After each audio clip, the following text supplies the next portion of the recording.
Welcome to Let's Sleep Scary Stories.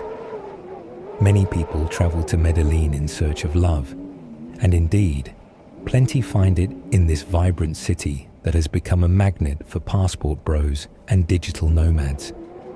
However, caution is paramount. Beneath the allure and romance, there can be hidden dangers lurking in plain sight. Today, I'll share 7 cautionary tales that every visitor should heed before heading out on their next date in Medellín. Story 1. A year in her web. I arrived in Medellín with a battered suitcase and a head full of bright possibilities. I'd read all the stories, everyone talking about how this city was a paradise for newcomers, with warm people and a sizzling nightlife. I wanted a fresh start. What I found was a nightmare wearing the most enchanting smile I'd ever seen. Her name was Daniela. She matched with me on Tinder just a few days after I touched down in the city of eternal spring.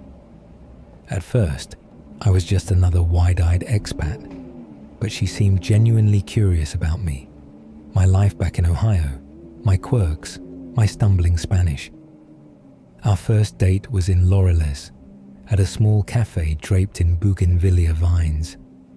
She was radiant in a casual sundress, her dark eyes dancing with mischief. Conversation flowed about the city, her childhood in Envigado, and how she dreamed of traveling the world. We spent the next few weeks glued to each other's sides, exploring salsa clubs and scenic overlooks. I thought I'd won the romance lottery. It's funny how reality can hide behind that first rush of infatuation. Because in the beginning, Daniela was perfect, almost too perfect. She hung on my every word, laughed at all my jokes, and even gave me small gifts just because. By the time we'd been dating a couple of months, I was convinced she was the best thing that had ever happened to me. Around the 3-month mark, Daniela started dropping little hints about wanting to share a place. She said she was tired of commuting back and forth, how we were practically living together anyway. I'd been renting a modest 1-bedroom apartment near Parque Lleras, so I invited her to move in. She squealed with joy, hugging me until I couldn't breathe, promising that living together would bring us closer. It did bring us closer, at least physically. We spent long nights entwined beneath the sheets, learning every contour of each other's bodies. In the mornings, she'd brew coffee while humming softly in Spanish, and we'd sit on the balcony, watching the city wake up. It felt domestic, intimate, everything I'd craved when I left the States. Then came the first sign of a storm. She accidentally snooped through my phone. I got a weird sense of unease when she started grilling me about my friends from back home. Who is this girl you follow on Instagram? Why are you still texting your ex? She'd wave her phone at me, screenshots of my messages in her gallery. I argued it was a breach of privacy. She wept, claiming it was only because she was afraid of losing me. I bought her tears, apologized, and let it slide because I was in love. Over the next 6 months, Daniela slowly severed the connections I had to my past. It began subtly. She insisted that my family's constant video calls disrupted our quality time. Whenever I scheduled a call, she'd appear at my side, pouting or picking a fight until I cut the call short. Eventually, I stopped setting up calls altogether. She discouraged me from hanging out with other expats, telling me they were just bad influences who disrespected Colombian culture. If someone invited me out for a drink, she'd orchestrate a dramatic argument or conveniently fall ill so that I had to stay home and care for her. My best friend from the US planned a trip to visit me. Daniela bombarded me with questions. How well do you really know him? Isn't he a party animal? She wore me down until I felt guilty for wanting to see my own friend. I told him the timing was bad. He never came. One by one, My support systems collapsed. Daniela's reasoning was always couched in love. I just want it to be us. We don't need anyone else. At the time, I foolishly believed her demands were proof of devotion. She had me convinced we were all we needed. By the 9-month mark, living with Daniela felt like walking on eggshells. Tiny things set her off. Me forgetting to text back while running errands, or spending too long at the grocery store. She began throwing accusations at me, that I was cheating, that I secretly hated her. I started watching every word, every glance. She'd also become obsessive about the apartment. If I came home with a bag of groceries not on her approved list, she'd lock herself in the bedroom, claiming I didn't respect her wishes. She rearranged the furniture weekly, and if I moved a single chair out of place, she'd fly into a rage. The nights of warm passion we once shared morphed into unpredictable episodes. Either she was feverishly affectionate, or she'd shove me away with disgust. Sometimes I'd wake up at 3 a.m. to find her standing by the window, staring into the dark cityscape. Her posture stiff, shoulders trembling, as if something in her mind haunted her. I asked gently if something had happened in her past. An abusive ex, a traumatic childhood, trying to understand. She either brushed me off or exploded in fury, spewing venomous rants that left me feeling helpless and alone. Time blurred. I stopped checking my emails, ignoring the concerned messages from my parents. I rarely left the apartment aside from short errands. She had me convinced everyone else was toxic, that they were jealous of our perfect relationship. She'd tangle herself around me at night, whispering, "We belong together, just you and me." And I'd nod, numbly reciting, "Yes, just us." I felt my identity slipping away. The upbeat adventurer who'd come to Colombia was a hollow shell. I rationalized her behavior, maybe cultural differences, maybe a language barrier. But in the pit of my stomach, I knew something was deeply wrong. The final straw snapped one day around our 1-year anniversary. My mother had sent me a tearful voice note, begging me to come home. She missed me, worried about me. Daniela discovered the note on my phone. She played it over and over, her eyes narrowing. "She's manipulating you," she spat, voice trembling with anger.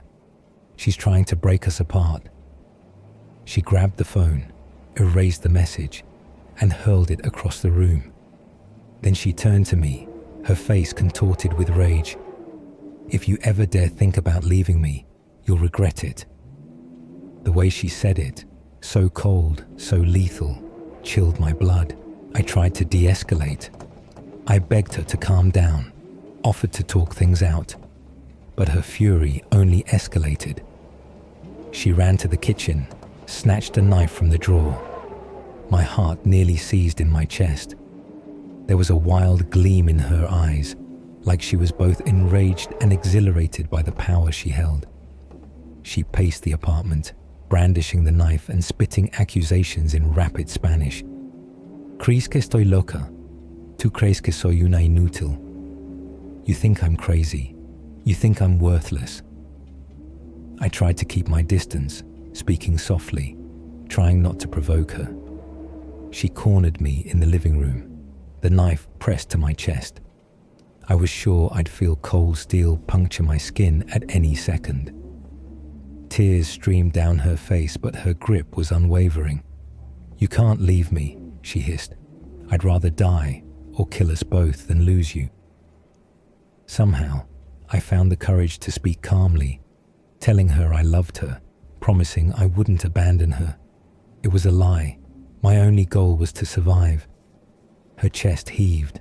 She stared at me for a few agonizing seconds, then lowered the knife, shoulders sagging. Sobs racked her body.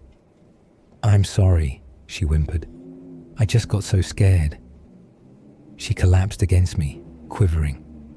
A twisted sense of relief washed over me, but I knew I needed to leave that night before she got another chance. I waited until she fell into an exhausted sleep, tears still wet on her cheeks. Then I quietly gathered what little I could: my passport, a spare phone, some clothes stuffed into a backpack. My heart hammered so hard I thought it would wake her. The door creaked as I slipped out into the humid Medellín night. I had no real plan, no safe place I could trust. My best bet was the nearest hotel, but I remembered how skillful Daniela was at tracking me. She had learned all my habits, my addresses, my routines. Would she hunt me down, or would she sob her heartbreak into a pillow? I took a taxi to a hostel in another part of town, paying cash so there'd be no trail. Inside that shabby room, my hands trembled. I replayed the memory of the knife at my chest, her eyes black with desperation. I knew if I stayed, I might not live to see another day. With help from an embassy contact, I managed to get on a flight back to the States a few days later. My family welcomed me home, relief mingled with shock at the gaunt figure I'd become. I had to face the tidal wave of guilt, shame, confusion. How had I let myself be pulled so far under?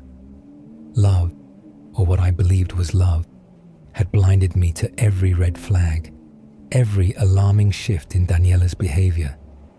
I changed my phone number, blocked every social media account, even moved to another city.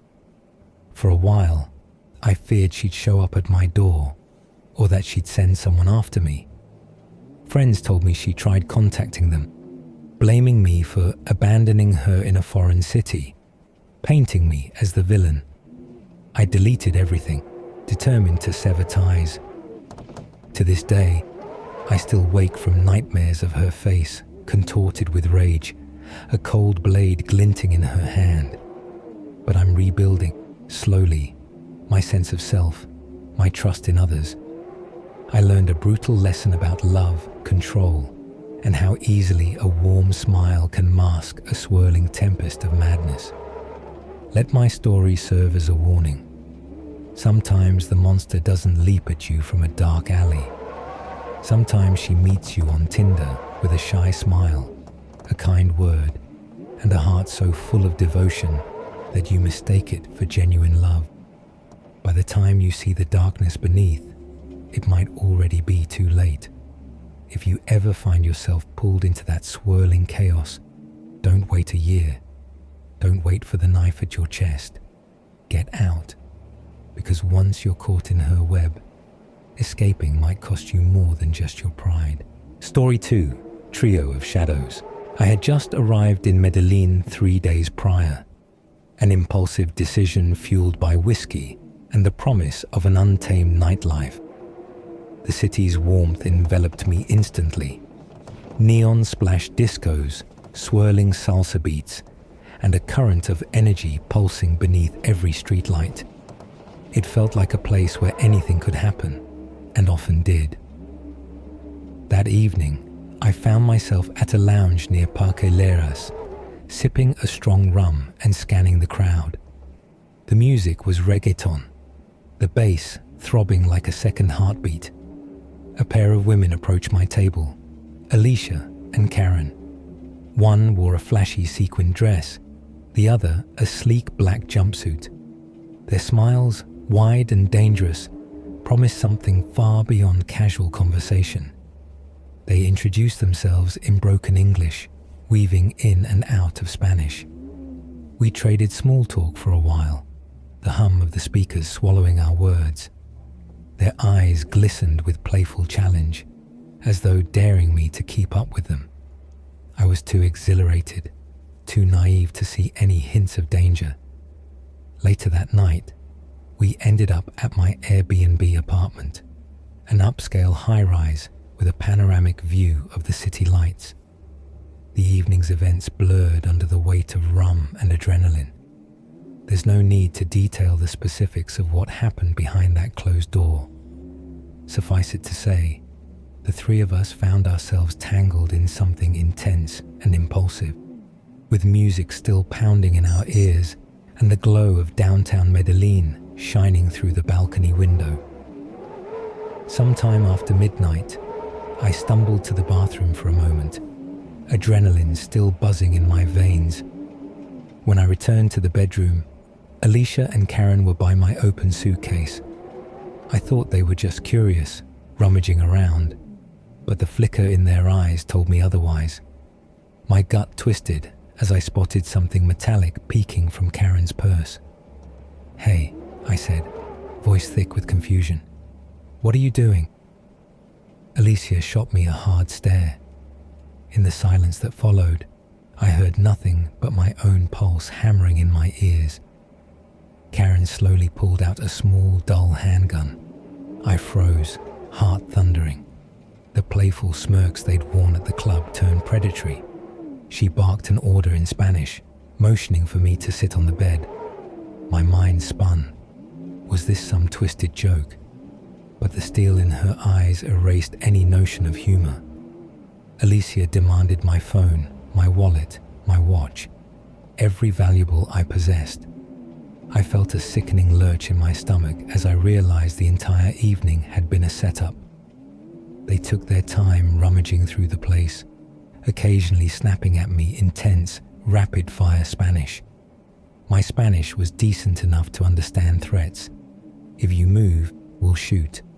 If you call for help, you'll regret it. They found my laptop and passport in a drawer, stuffing them into a large black bag. Alicia yanked the watch off my wrist, her nails digging into my skin. When it was over, they ordered me to stay put. Stepping out into the hallway, Alicia gave one last cold glance, as though daring me to follow. Then they were gone, vanishing into the neon-spangled night with everything I owned.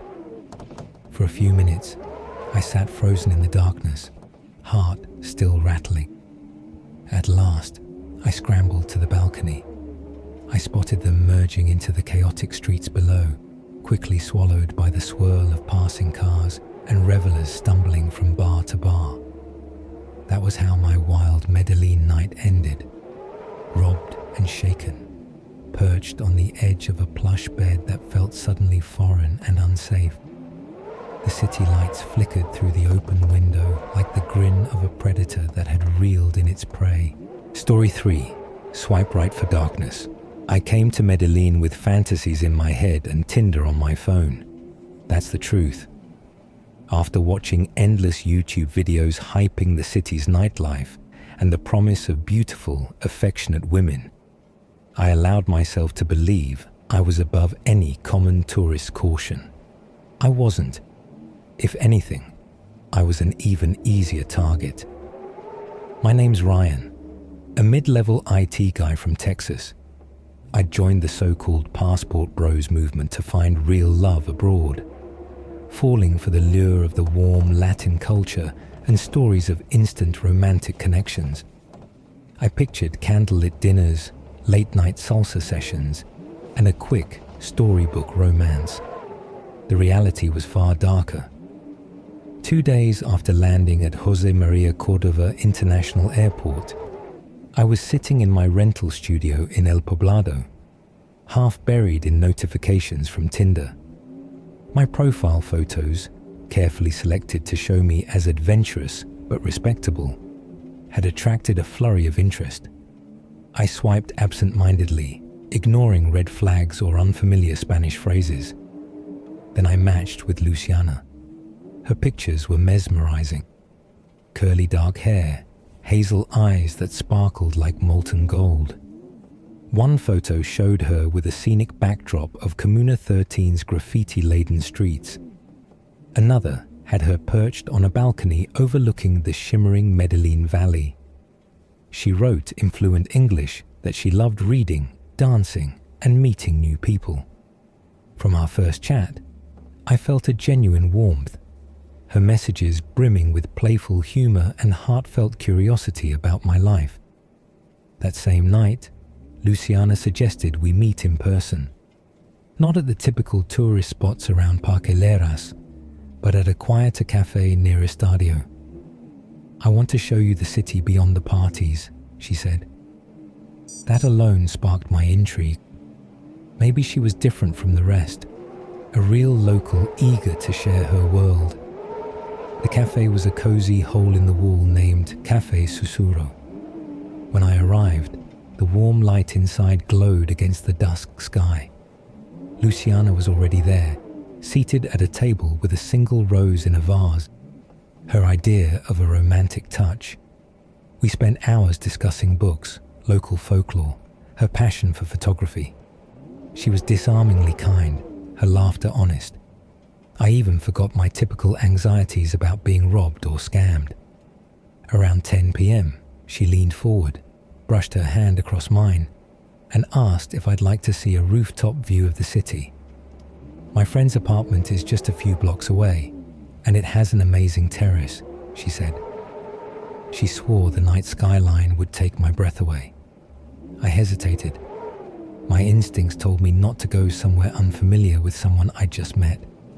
But her eyes, warm and inviting, silenced my doubts. I nodded, letting that gentle current of curiosity pull me along. Luciana giggled, grabbed her purse and led me out into the moonlit streets. We walked down quieter and darker roads than I expected. The buildings became more worn, the streetlights sparser. Luciana glanced at her phone every so often, tapping out a few messages in Spanish. "Just letting my friend know we're on our way," she explained. At last, we arrived at a tall, dated apartment complex.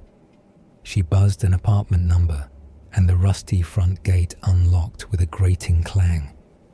An unsettling hush seemed to drape the stairwell as we climbed 4 flights of cracked concrete steps. My heart beat faster, but I did my best to swallow the dread. Luciana opened the door to a small unit. It was dimly lit by a single ceiling bulb, and the furniture looked sparse, like someone had just moved in or never bothered to decorate. "Sorry for the mess," she said, leading me through the apartment, then out a sliding door to the rooftop terrace. She was right about one thing. The view was spectacular. Medellín's lights twinkled in the valley below, stretching into the horizon. She offered me a beer from a small cooler. We clinked bottles, the city's hush broken only by distant traffic. Before long, we were kissing under the open sky, the neon glow of the skyline our only witness. Suddenly, Luciana pulled away. Her phone chimed. She glanced at it, and her expression changed. Her warm confidence hardened into something else. Anxiety, fear. "Let's go back inside," she said abruptly. "We should talk." My instinct screamed at me to leave right then, to run down the stairs and find a taxi. But I felt anchored by the confusion in her eyes. We returned to the empty living room. She set her phone on the coffee table and looked at me, wringing her hands. "It wasn't supposed to be like this," she began, her voice trembling. I heard the jangle of keys at the front door. My pulse thundered. Before I could react, the door burst open. 2 men in dark clothes lunged into the room. One tall and wiry, the other bulky with a shaved head. They barked at me in Spanish, brandishing a small pistol and what looked like a heavy wrench. I backed away, hands raised. My mind went blank. Luciana stood off to the side, her face etched with guilt and horror. It struck me that she might have been forced into luring me here. Or maybe she was part of the plan. Either way, I'd let my guard down in the worst possible way. The men demanded my phone, my wallet, my watch, everything. One rummaged through my pockets while the other pinned my arms behind my back. My panicked gaze darted to Luciana.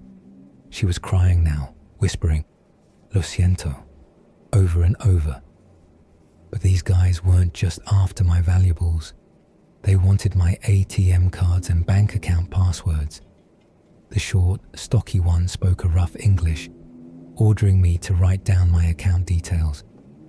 Every time I hesitated, he swung the wrench close enough to graze my ribs, threatening to crack them open if I didn't comply.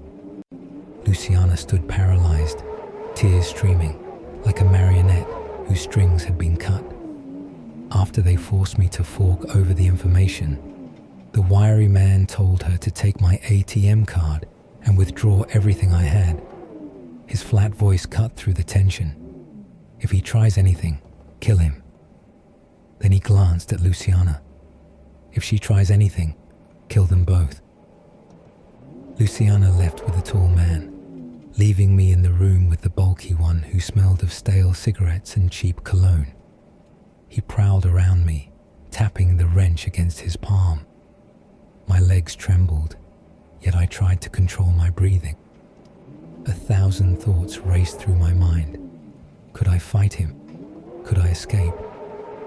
Outside, the city sparkled like a million watchful eyes, indifferent to the terror unfolding inside that bare apartment.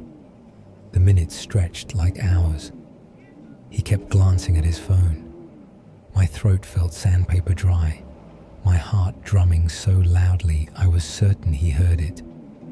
At some point, I noticed a flicker of movement in the hallway. Another person? No, it was just the swirling shadows cast by the flickering overhead light. My captor lit a cigarette, tension coiling in the stale air. Suddenly, his phone rang. He walked into the corridor, turning his back on me. My pulse soared. I scanned the room, noticing the sliding door to the rooftop was still open. If I moved quickly, my feet pounded toward the terrace. The metal rails bit into my palms as I vaulted onto the ledge and dropped onto the adjacent balcony. I landed hard, pain shooting up my ankles. I heard the man's frantic shouting behind me, the scraping of furniture. Heart in my throat, I barged into the neighboring apartment. Its door was slightly ajar. No one was inside, but I heard muffled voices from somewhere else in the unit. I sprinted down the hallway, out the front door, and raced down the building stairs, skipping multiple steps at a time. Outside, the neighborhood was alive with nighttime lights, but it felt empty of help. I kept running, past graffiti-splashed walls, shuttered shops, flickering streetlights, until I collapsed in front of a late-night bodega. The owner came out, alarmed, as I gasped for breath, gesturing wildly for help. By some miracle, a police patrol passed moments later. My limited Spanish poured out in broken fragments. I was escorted to the station, trembling, drenched in sweat, drained of adrenaline. The cops told me I was lucky to be alive. They'd had multiple reports of foreigners disappearing lately, often after meeting someone on Tinder. Some turned up robbed, beaten, or worse, never found at all. Days passed in a haze of paperwork, interviews, cancelled credit cards, frantic attempts to contact my bank back home. I learned that Luciana had withdrawn nearly everything from my account before fleeing. The detective speculated she might have been coerced by a local gang that uses women on dating apps to bait foreign men. Whether she was a victim or a willing accomplice, I'll never know. My illusions about Medellín lay shattered. I still see that breathtaking skyline in my nightmares, glowing like a siren's call, luring travelers into shadowed corners. I left Colombia as soon as I could, carrying only the clothes on my back and the haunting memory of those last moments on that rooftop. If you read the tips about passport bros and their Tinder romances in Medellín, you'll see endless claims of paradise, cheap dates, and easy love. But let my story stand as a warning. Behind the rose-tinted photos and sweet messages can lurk a darkness that no Instagram filter can hide. And sometimes, the only way you'll learn the truth is when you find yourself begging for your life in a bare apartment with a stranger's wrench pressed to your spine, asking yourself if a single swipe was worth the nightmare that followed. Story 4. 6 months in the city of eternal spring. I landed in Medellín just over a year ago, lured by glowing travel vlogs and the perennial promise of the good life abroad. I wasn't looking for a fling. I was 28, done with the exhausting dating scene back in my hometown, and thought a change of scenery would do me good. So I set up my Tinder profile, matched with a few locals, went on some casual dates. Most were pleasant, but unremarkable. But then I met Isabella. She had a captivating smile in her profile pictures, a quirky sense of humor in her bio, and every message crackled with confidence. We matched on a warm Saturday evening. The conversation was so effortless that by Wednesday, we'd agreed to meet at a trendy rooftop bar in Laureles. I still remember looking at my reflection in the elevator door, adjusting my shirt collar, heart pounding with anticipation. From the moment I saw her, I realized photos hadn't done her justice. Isabella was tall, with long, wavy hair dyed in a soft burgundy shade and eyes that glimmered with equal parts mischief and warmth. She wore a flowing black sundress and greeted me with a light peck on the cheek in true Colombian fashion. We chatted over fresh fruit cocktails. The city sprawled below us in a carpet of lights. She told me about growing up in a barrio outside of Belo, about her dream of opening her own art gallery, and about her random obsession with horror movies. I told her about my job as a freelance web designer, my shaky Spanish, and how I was learning to dance salsa badly. We laughed at the differences in our cultures and found surprising similarities in our tastes in music, both huge fans of The Weeknd, oddly enough. When the bar announced last call, neither of us wanted the night to end.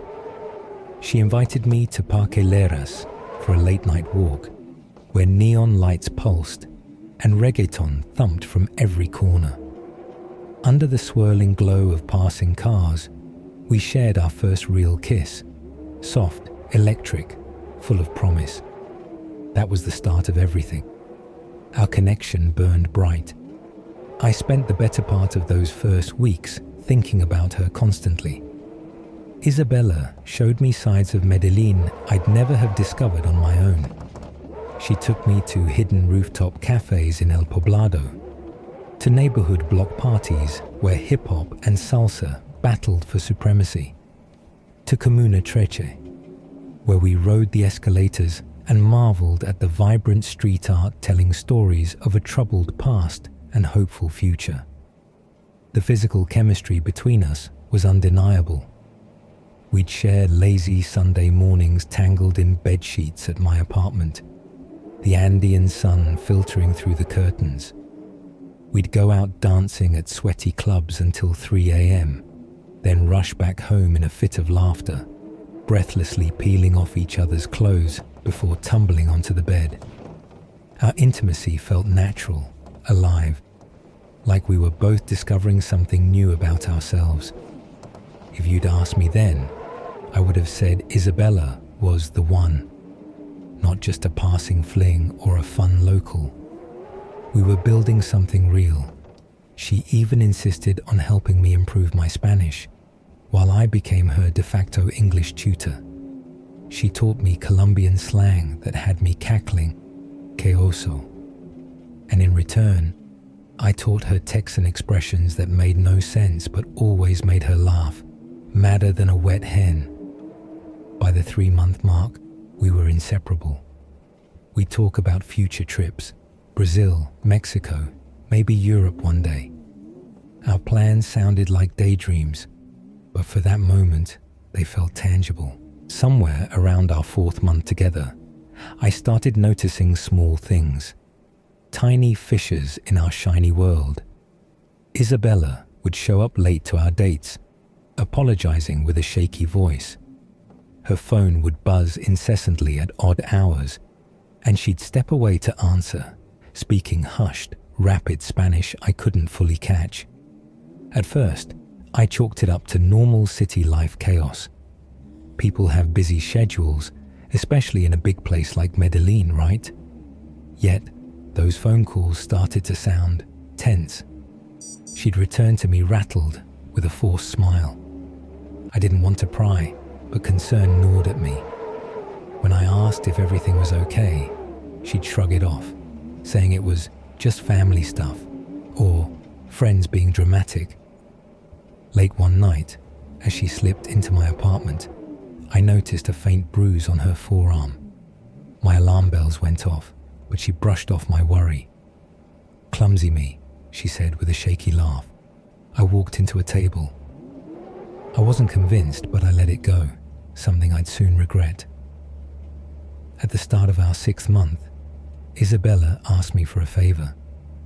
She had an idea for a new art project, a series of immersive installations exploring Colombian folklore, each featuring paintings, interactive elements, maybe even some digital projections I could help create.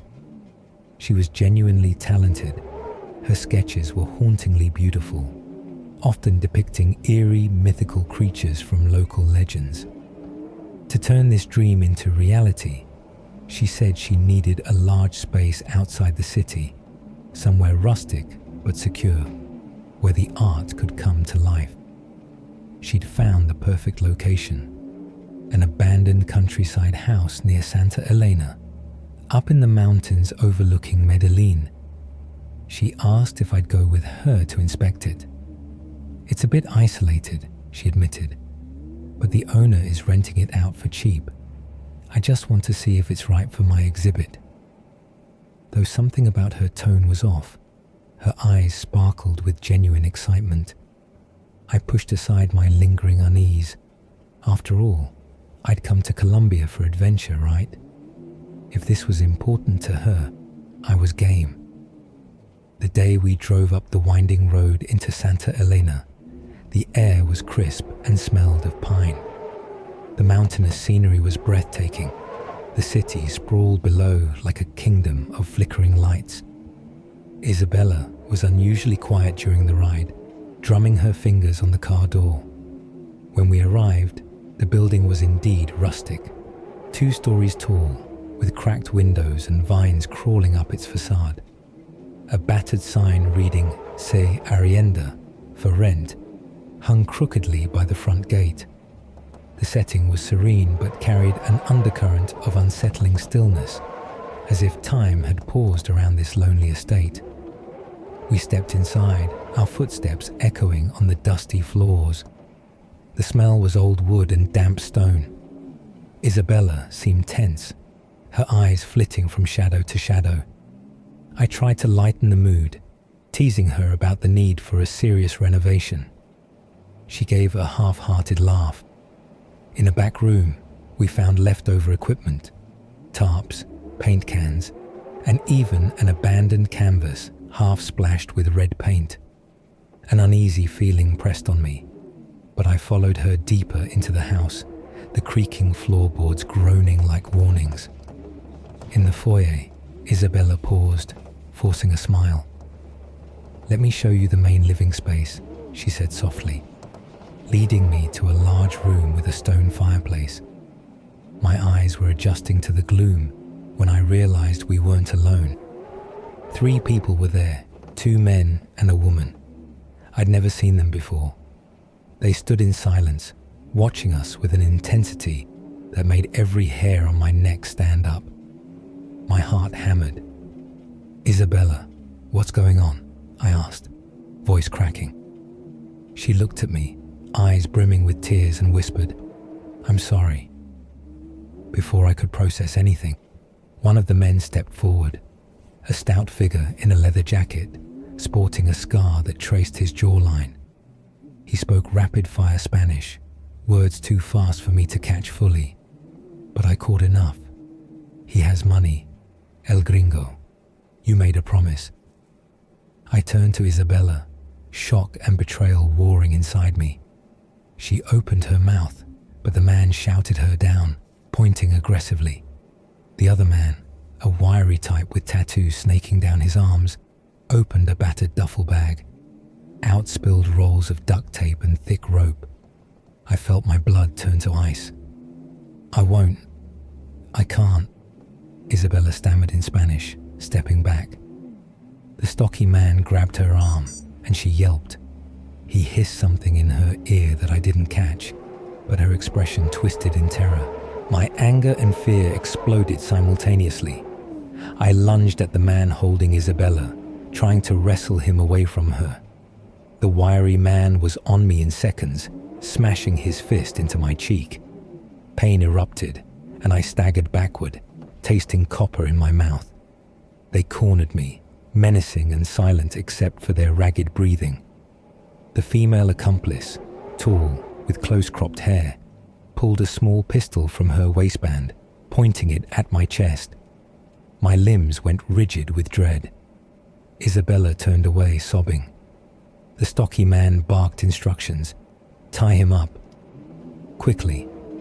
The wiry one pinned my arms as the woman pressed the cold barrel into my back. My mind spun. I glimpsed Isabella trembling, face tear-streaked, while she watched them secure my wrists with duct tape, straining the plastic seat of a rickety chair. The rope cut into my chest, each loop a stifling coil. When they finally relented, the stocky man lit a cigarette, exhaling pungent smoke into my face. Through pounding adrenaline, I strained to understand his Spanish. Words like ransom, banks, and foreigner came through. All of it spelled out one horrifying truth. They wanted my money, everything I had in my accounts.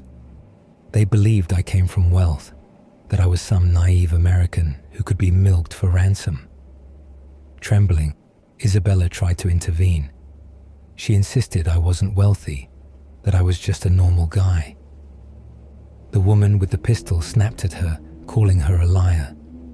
The man with the scar told Isabella that she'd better make me cooperate if she wanted to leave here alive. At that moment, I realized with gut-wrenching certainty that Isabella had been in on this. Maybe coerced, maybe not. But for 6 months, she had hidden a secret so dark it threatened to unravel everything I believed about us. 6 months of shared mornings and whispered confessions, of dancing and traveling and planning a future. And now this? They took my phone, demanded my bank logins, threatened me with horrifying consequences if I didn't comply. I gave them everything, all my bank account passwords, my mind racing to find a way out. Even in my terrified haze, I knew they might kill me once I wasn't useful anymore. Then, a chance flicker of hope. The woman stepped out to presumably test the passwords at a local ATM. Santa Elena wasn't too far from a small commercial strip. Leaving only the 2 men to watch us, the stocky one paced the room, while the wiry one guarded me. Isabella hovered by the fireplace, silent tears streaming down her cheeks. All at once, we heard raised voices outside, 2 neighbors from the adjoining hillside property shouting about intruders. Maybe they'd heard the commotion or spotted unfamiliar cars. The stocky man cursed under his breath, signaled to his partner, and they rushed out to assess the threat. Isabella darted forward, eyes wild. "I can't let them kill you," she whispered in a shaky voice. She dug a switchblade from her purse, cutting through the rope around my chest and wrists with trembling hands. I stared at her, equal parts fury and gratitude. "Are you with them, or are you saving me?" I croaked. She swallowed hard, tears still falling. "I never wanted it to go this far. They threatened my family. I was supposed to set you up months ago, but I fell for you. I tried to end it, but they forced my hand." The sound of frantic footsteps echoed in the hallway. "You have to go, now." Despite my shock, My survival instinct roared louder. I yanked free from the last of the duct tape and sprinted toward the back door, Isabella trailing behind me. We burst outside into the cool mountain air, adrenaline burning in my veins. The yard was a maze of unkempt grass and broken furniture. I clambered over a low wall, nearly twisting my ankle on the rocky slope below. Halfway down, I heard shouts behind us. The men had returned, possibly seeing me slip away. Bullets cracked the air, lodging into the brick wall, a terrifying reminder of how close death loomed. Isabella screamed, stumbling forward as we found a narrow path that led to a winding dirt road. Headlights appeared around a bend, a pickup truck belonging to the curious neighbors who'd likely come to investigate. I waved my arms, desperation etched on my face. They slowed, confusion turning to alarm as they noticed my bruised features. The men with guns were close behind. We had only seconds. The neighbors, an older couple, swung open the truck doors, shouting for us to get in. We didn't hesitate. As I slammed the door shut, the woman pressed the gas, the truck lurching into gear. We roared down the dirt road, heartbeats pounding in my ears. The neighbors drove us straight to a small local police station, where I recounted the entire nightmare through my patchy Spanish. Isabella sat in the corner, face buried in her hands, trembling uncontrollably. She gave her statement too, though I only caught fragments. Something about a debt her father owed, about how they threatened to kill her younger sister if she didn't play along. I found out later that the police raided the old house the next morning, but the gang members were long gone.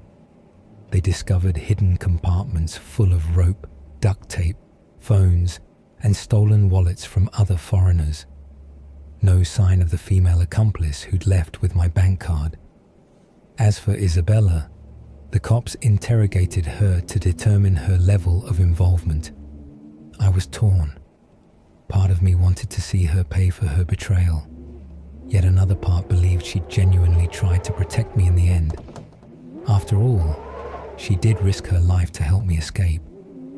In the end, the authorities let her go with heavy scrutiny, lacking concrete proof that she'd willingly orchestrated my kidnapping.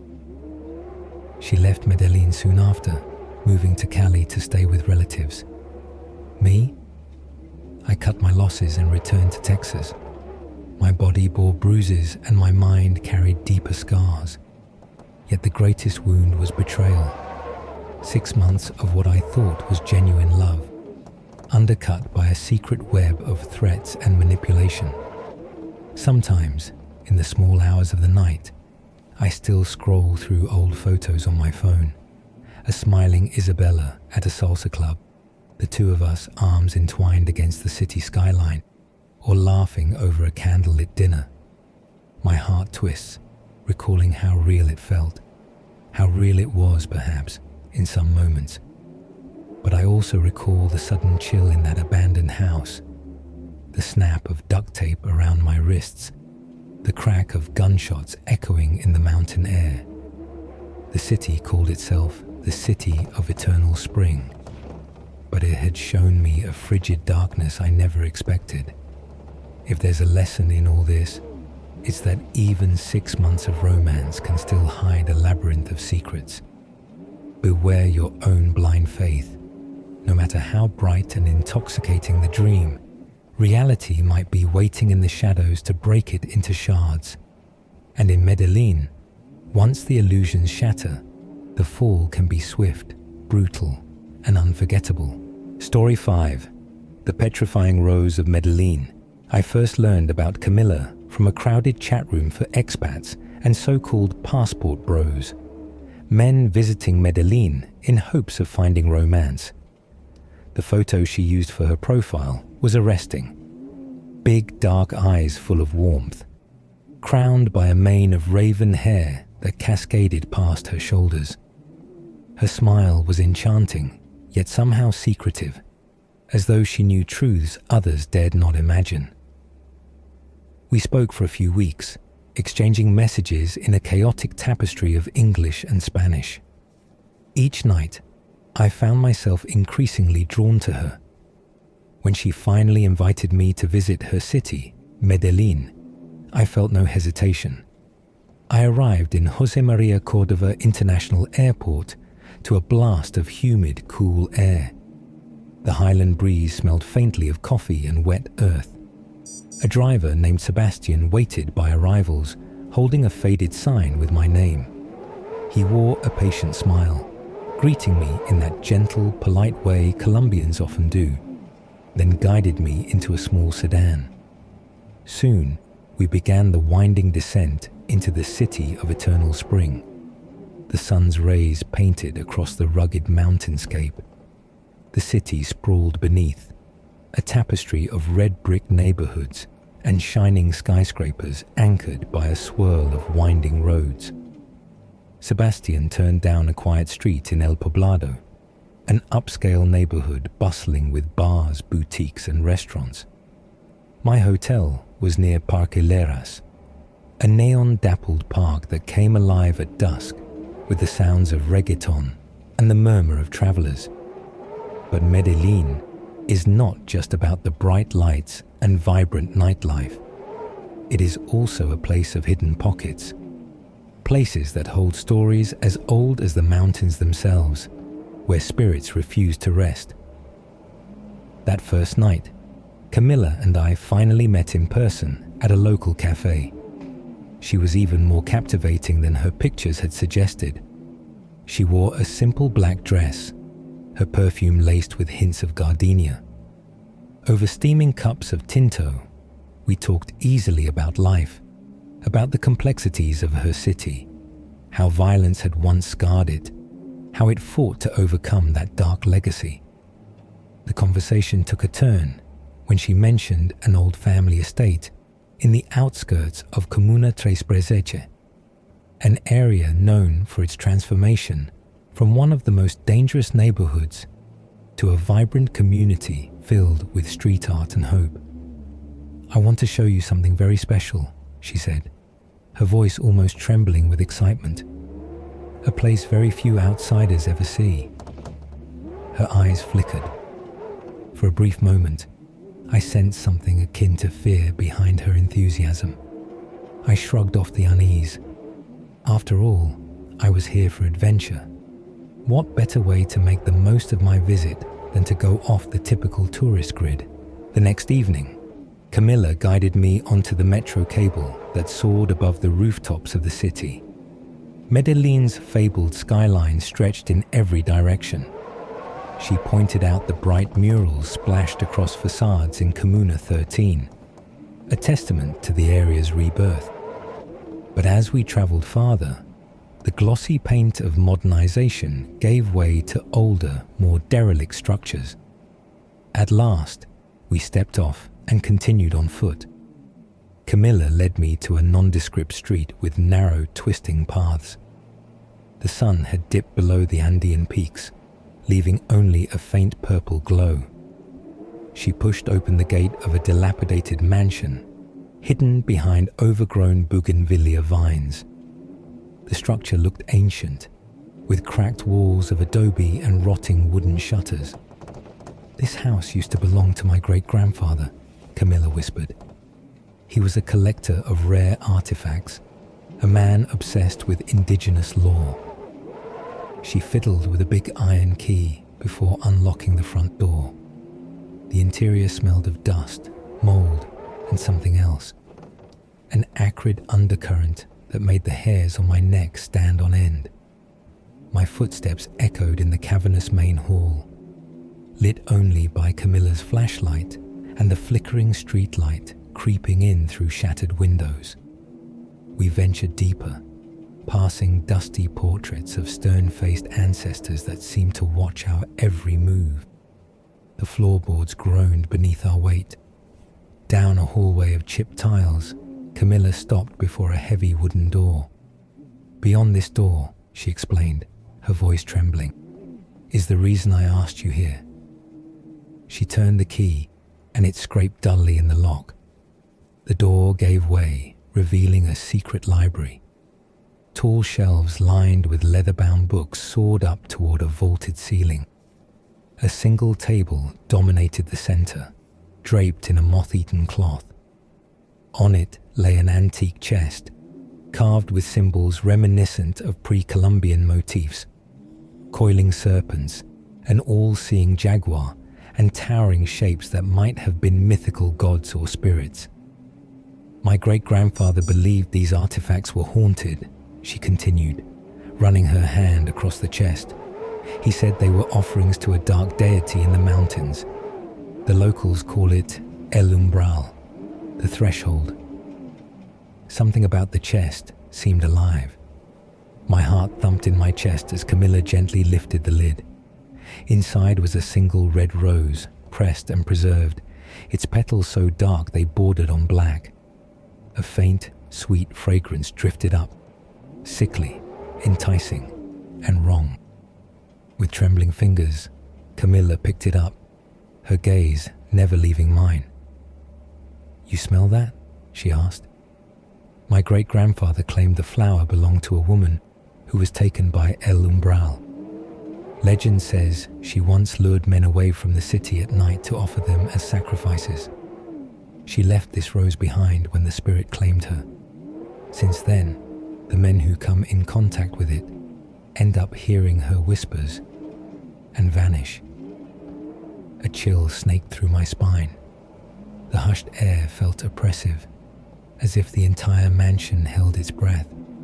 I tried to laugh it off, an old wives' tale to scare travelers, but the oppressive silence of the house mocked my skepticism.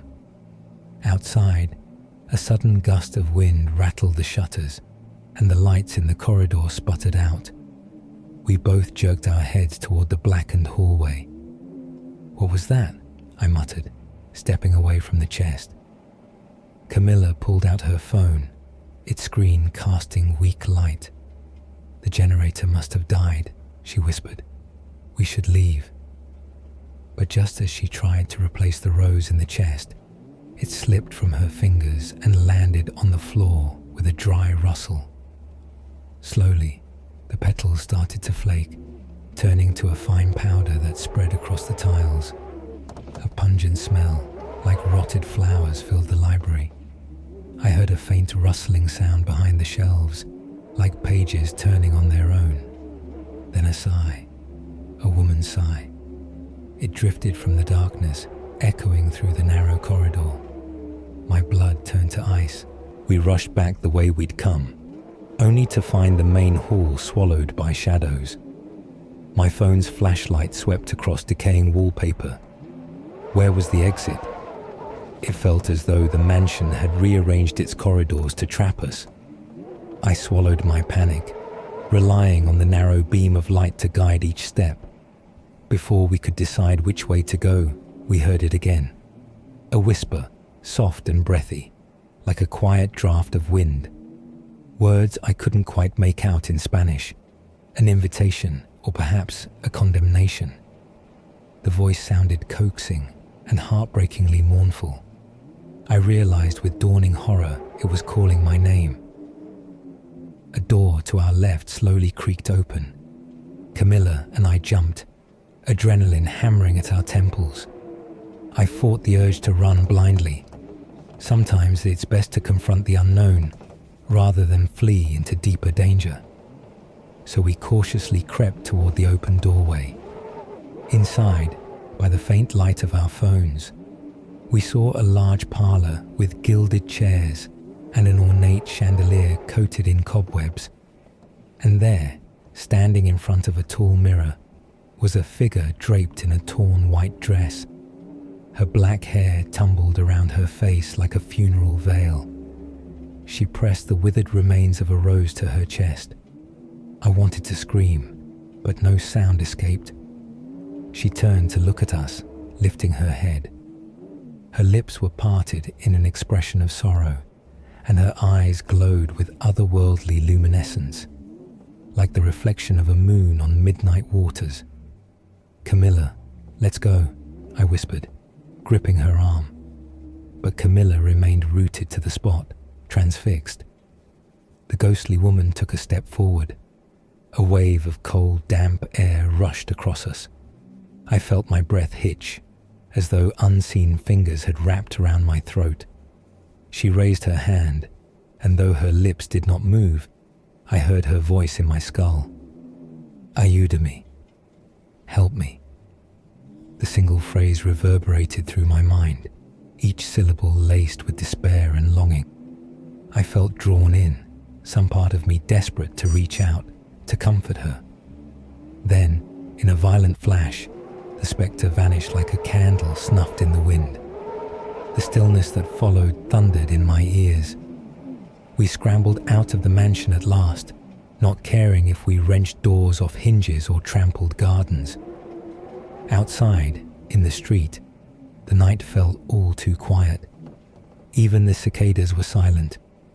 A single streetlight flickered, illuminating Camilla's terror-stricken face.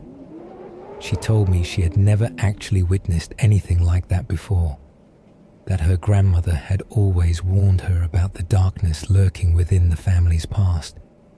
I insisted on taking her home. My heart pounded, my mind consumed by questions about what we had just encountered. We parted ways with a promise to meet in the morning and figure out what to do about the house. That night at my hotel, I found no refuge. My room felt too large, too empty. The overhead fan hummed a monotonous, droning lullaby. My eyes refused to stay shut for more than a minute. Just before dawn, I slipped into a fitful sleep, only to be ripped from it by a chilling voice outside my door. "Ayuda me." I sprang up, searching the hallway through the peephole. Nothing. But the voice lingered in my ears, ghostly and persistent. Sweat matted my hair. My phone buzzed on the nightstand. A text from Camilla. It was a single word. "Ayuda me." By sunrise, Camilla had vanished. My frantic calls went straight to voicemail. Desperate, I hailed a taxi back to the old mansion, hoping to find her, or at least some clue. The streets were emptier than I remembered, as though the city itself sensed my dread. The mansion's gate stood ajar, vines curling across its threshold like grasping fingers. Inside, the corridor was half lit by dusty beams of morning sun. "Camilla," I called, my voice echoing. With trembling steps, I navigated back to the secret library. The chest was still on the table. The rose inside had reformed, no longer crumbled into dust, its petals again a deep crimson. A shape crouched in the corner. As I neared, I realized it was Camilla, hugging her knees, rocking slowly. Her skin looked paler, her eyes hollow. She murmured in Spanish, "Don't let it take me. Don't let it take me." I placed a hand on her shoulder. She recoiled as though burned, then blinked, recognizing me. Tears slipped down her cheeks. "I can still feel it," she whispered. "She wants me as her replacement. I saw her in my dreams last night. She showed me the mountain, the caves, where they used to make sacrifices. She says I have to continue the tradition, or it will never release me." Her words slurred, a delirium of fear.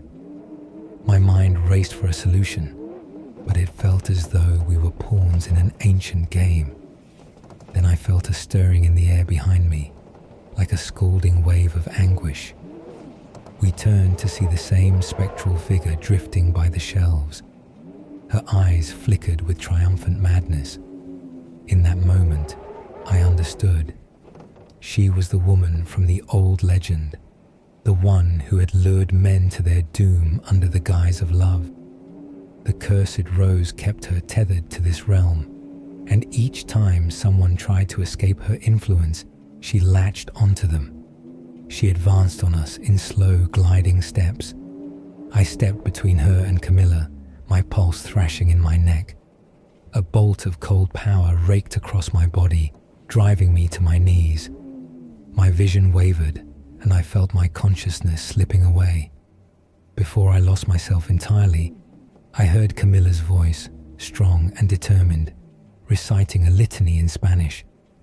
She must have recalled some protective chant from her grandmother's bedtime stories. A golden glow radiated through the library, and the spirit let out a piercing shriek. The last thing I saw was the rotted face of that apparition dissolving into dust. Darkness claimed my vision, and I heard Camilla's final terrified gasp. I woke to the sound of city traffic. Afternoon light streamed through the shattered windows. My head pounded as though I'd spent the night drinking cheap aguardiente. There was no sign of the spirit, only a swirl of ash near the table where the rose had once rested. Camilla was gone too. In a daze, I staggered out of the mansion. Outside, a few locals stood, drawn by the noise or the strangeness of a foreigner stumbling from a decaying estate. My voice cracked with panic as I demanded they help me find Camilla. They only exchanged uneasy glances. One older woman whispered something about La novia de la niebla, the bride of the mist, and made the sign of the cross. Days passed in a blur of frantic searching. I visited the police, local hospitals, scoured every corner of Comuna Treche, each bar in El Poblado, even the clubs around Parque Leras. But Camilla had vanished, as though she had never existed. My calls to her phone yielded only the dull monotone of an out-of-service line.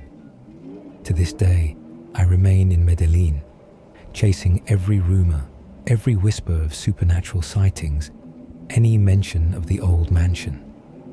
Sometimes, I hear that mournful sigh in quiet streets at night, a fleeting presence that dissolves when I spin around.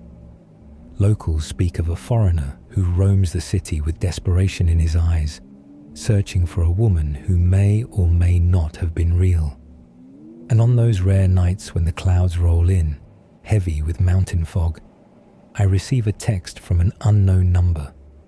Always the same single word glowing in the dark. Ayúdame. I know the city itself pulses with hidden secrets, tragedies older than the cartels, older than any modern tale. It's in the hush of dawn over the Andes, the hush that warns. There are fates worse than death here, fates that seduce and consume in equal measure. If you ever find yourself in Medellín, especially drawn by the dream of romance, beware a smiling invitation too perfect to be real, because somewhere among these lush hills and dancing city lights, a spirit prowls for new souls to feed her thirst for pain. And if she chooses you, not even the eternal spring can break the curse of the petrifying rose. Story 6. The Whispering Shadows of Medellín. The city of Medellín always gave him a sense of promise and peril in equal measure. Bright neon lights dancing on colonial-style walls, mountain silhouettes looming like quiet sentinels, and a swirling undercurrent of hushed stories about things that happened in the dark. For Trevor, a 32-year-old American with a remote tech job, that swirling undercurrent was nothing more than exotic atmosphere, a textured backdrop for the life he envisioned building in Colombia. He was a self-proclaimed passport bro, a man who believed that finding love abroad was the key to both romantic and financial happiness. Back home in the US, Trevor had lost faith in the dating scene. He was certain the American approach to dating was fractured beyond repair. So after saving enough money and setting up a comfortable work-from-home arrangement, he decided to move to Medellín. Trevor arrived in Medellín during the rainy season, when afternoon storms descended over the valley like waves of heavy breath. He chose a small Airbnb in El Poblado, a neighborhood famous for its nightlife and modern apartments that reached into the sky. The mountains surrounded everything in a lush green basin, giving the air a faint scent of damp earth and hidden flora. It took him only a few weeks to adjust. His Spanish improved, He'd been practicing for months, and the local cafes became his daily haunts. He would order tinto, small black coffee, and pan de queso, sitting with his laptop and occasionally scanning a dating app to see who might be available for dinner or drinks. He had a handful of dates in his first 2 months. Some were quick encounters over arepas con queso. Others were late nights dancing salsa in the humid clubs. But none of these connections were profound. Some women seemed more interested in his foreign status than in him. Others he simply found incompatible. That is, until he met Camilla. He swiped right on Camilla's profile on a humid Wednesday afternoon, thunder echoing in the distance. She had a radiant, sincere smile, and her profile mentioned her love for photography and cooking. Her message came almost immediately after he matched. "Hi Trevor, welcome to Medellín.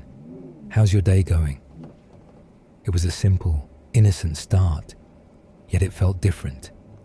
There was something about her warmth, even through the screen, that made Trevor's heart quicken. They arranged to meet at a tranquil cafe near Parqueleras.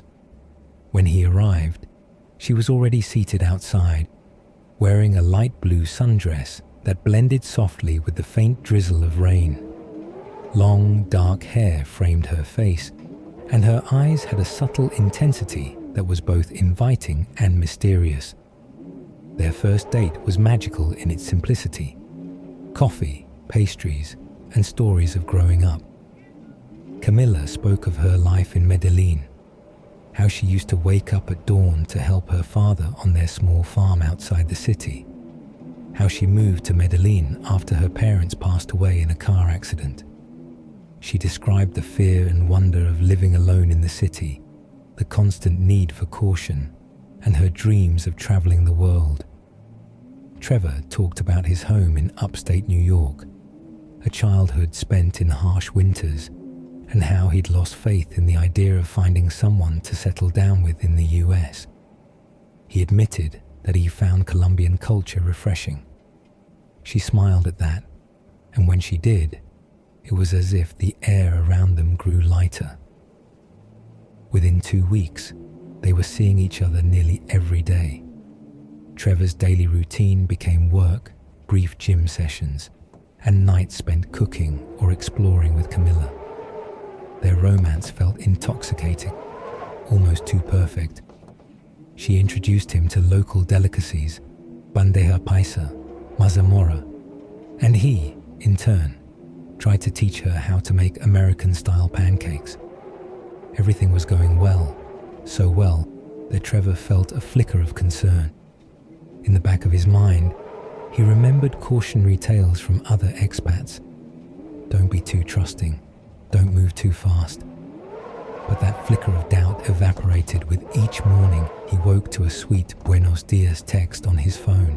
Trevor moved from his Airbnb into a more permanent apartment, just a few blocks from Camilla's place. Their love blossomed like a tropical flower, sudden and vibrant.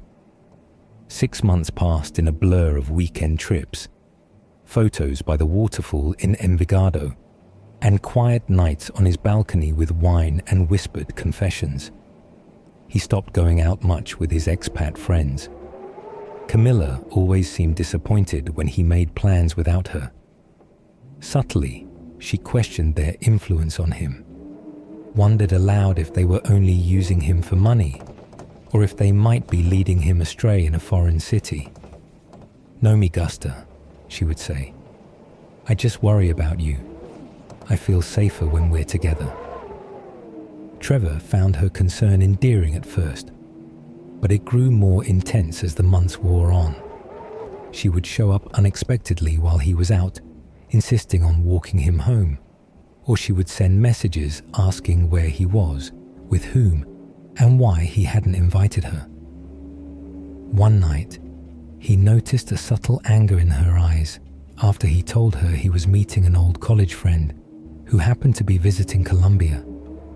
She was polite during dinner, but Trevor sensed a frost in the air. Back home, Camilla refused to stay the night at his apartment, She left abruptly with a stony expression, leaving him in a swirl of confusion.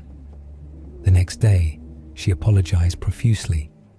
She'd been jealous, she admitted. She didn't want to lose him. Something about her background, her loneliness, her fear of abandonment, caused her to latch onto him so tightly. Trevor, touched by her vulnerability, forgave her without question. By now, Trevor's parents and siblings back in the US rarely heard from him. He hardly noticed how calls to his mother became monthly instead of weekly, how group texts with friends became silent threads in the background of his phone. Camilla was always there, always occupying his attention, always reassuring him that they were the only team that mattered. At around the 1-year mark of their relationship, Trevor began experiencing intense nightmares. In these dreams, he was never sure of where he was. Sometimes it was a dense forest at night, sometimes a deserted plaza in the heart of Medellín. Always a figure stood in the distance, long hair obscuring the face. It would whisper, but the words were muffled, like distant ocean waves. The dreams unsettled him. He'd wake up drenched in sweat, gasping for air, the echo of a whisper ringing in his ears. He would reach for Camilla, only to find her side of the bed cold. When he'd get up to investigate, he'd sometimes find her sitting silently in the living room, staring at her phone or the blank television screen. She would smile at him in the darkness, a smile that was both comforting and eerie. "Another nightmare?" she'd ask softly, opening her arms to embrace him. Yet her eyes had an unreadable glint, as though she were hiding something behind that gentle facade. Increasingly, Trevor felt waves of dizziness and fatigue during his waking hours. The coffee he drank in the morning failed to stave off the dull headache that throbbed at the base of his skull. Camilla would make herbal teas for him, steeped with leaves she'd brought from somewhere up in the mountains, she said, promising it would ease his headaches. "These herbs are from my abuela's old recipe," she told him once, pressing the warm mug into his hands. "They will make you feel better, I promise." And they did, temporarily. Trevor would slip into a dreamless sleep, only to wake up groggy, as if he'd been drugged. He tried to talk to his parents about it once, explaining how tired he felt, but the conversation was short. Camilla watched him the entire time he was on the phone, arms crossed, an unreadable expression on her face. Trevor's apartment began to feel less like a home and more like a labyrinth filled with strange echoes. While working at his desk, he'd hear faint creaking in the hallway or the shuffle of feet on the balcony. Stepping out to investigate, he'd find nothing but the swaying curtains in the open window. Sometimes he'd hear quiet conversations at night. He'd wake up to the soft murmur of Camilla's voice. Peering around the corner, he'd see her on her phone, speaking in hushed Spanish. It was too fast for his tired brain to decipher entirely. He could pick up a word here or there, money, soon, don't worry, but never enough to piece together the meaning.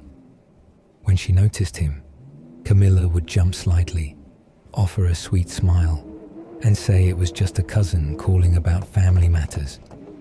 The next morning, she'd be unusually affectionate, cooking him arepas or rubbing his back while he worked. Trevor wanted to trust her. He loved her deeply, or so he told himself. But the nightmares continued, growing more vivid.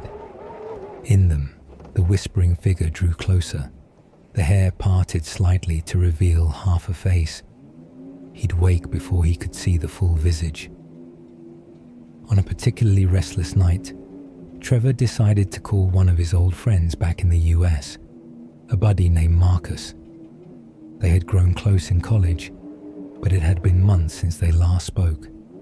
He needed to hear a familiar voice, to anchor himself to a life beyond the swirling mists of Medellín.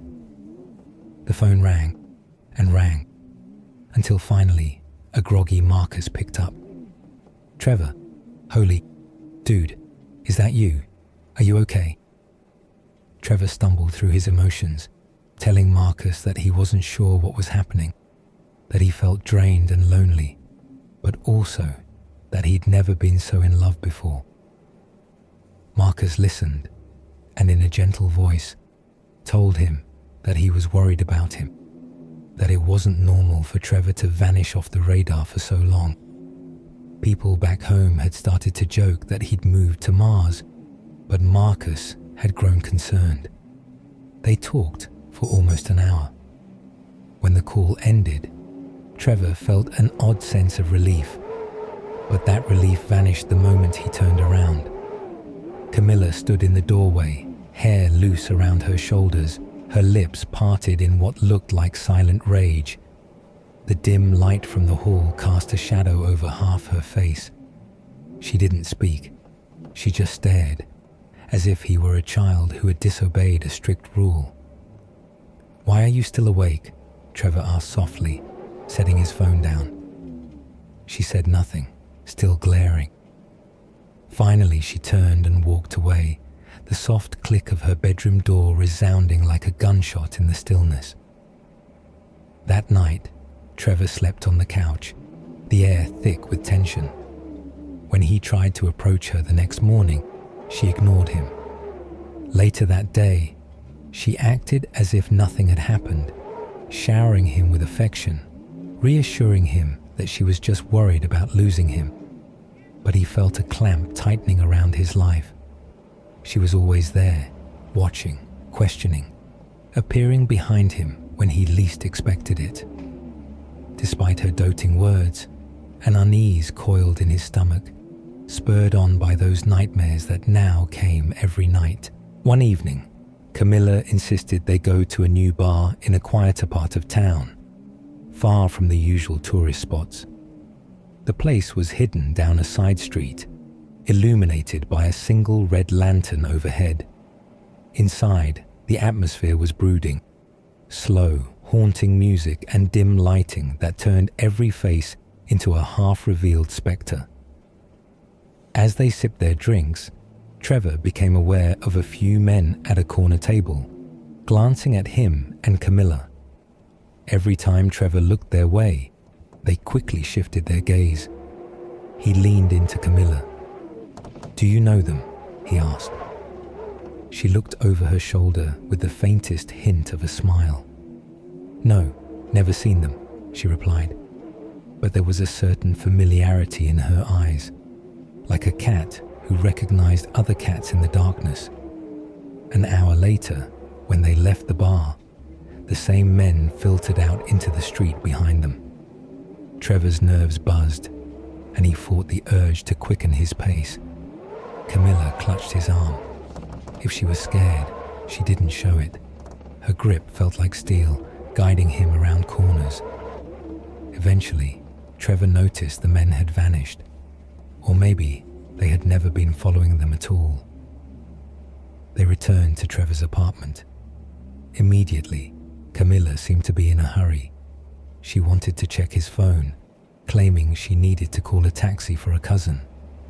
He handed it over with slight hesitation, and she tapped away for a few moments before returning it. "Gracias, mi amor," she said, in a sing-song voice that contrasted with the tension in her eyes.